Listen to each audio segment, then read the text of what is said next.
Vao afa tanteraka kosa indray asana dia tereniny tsy fisinana noho ny tsy fahalalana fa dia maro ny malagasy no maniry asany amin'ny tany arabo any. Ny akamaroan'izy ireo anefa dia misedra olana avokoa rehefa tonga any amin'ny firenena izay antondiny misy mihitsy aza moa no maty vokatry ny vono sy ny amafin'ny asa ataon'ireo mpampiasa ny mpitandro ny filaminany etsakilany dia mampatsiahy fa voarara ary tsy azo atao ny fandefasana mpiasa malagasy ila ravinahitra any amin'ny tany arabo.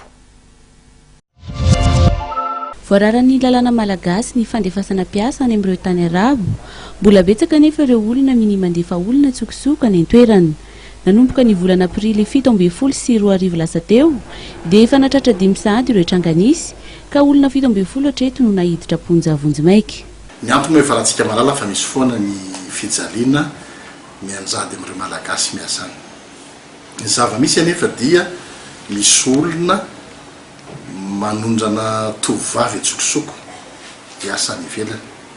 Volana avril makaty zao dia efa tsanga 5 no niseho dia olona 700 zany zao no efa nampidirina ponja Vonjimaika manondrana olona tovovavy tsokosoko hiasa amin'ny Koeta.